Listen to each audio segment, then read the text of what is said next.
I do think that we're going to end the show with something that we can all agree is good news, and that's what's happening with the Florida Department of Education. Yes. They made headlines in recent days, and the story is actually good news. Their new report shows that most Florida schools are making the grade. Take a look. The Florida Department of Education this week released school grades for the 2024-2025 academic school year. Topping the list locally, Pinellas and Sarasota County districts, which brought home grades of A. All the rest of the counties in the greater Tampa Bay area got B grades.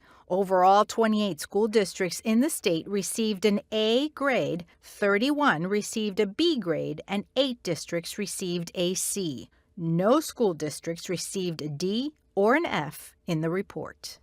Akash, your thoughts? Well, Rick Scott, they always said Governor Scott was known as the jobs governor. I think Governor DeSantis is going to be known as the education governor. He's put in place a lot of policies in education, whether it's K through 12, state university system, Florida college system, and you saw the results here. Not only our stats, grades are up, but students with disabilities, grades are up. Students, African American students are up. Hispanics are up. Economically spaced advantaged students are up.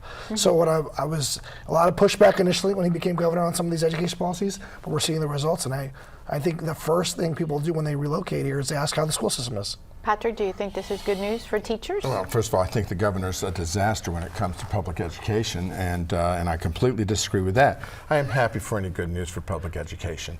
The problem is that in 2023, you needed a 70% for an A at high schools, and middle schools needed 68% to be an A. Now it's 64%. So we've just lowered the standards, and schools go up. And so part of the problem is that these are all very subjective, but really at the end of the day, it doesn't matter if your school's an A or a B. What matters is if your child is an A. If you have an A child in an F school, it's a great school. If you have an F child in an A school, it's a horrible school. So that's really what this is about. And so anytime we try to put grades on whole schools, whole districts, it really doesn't tell the story.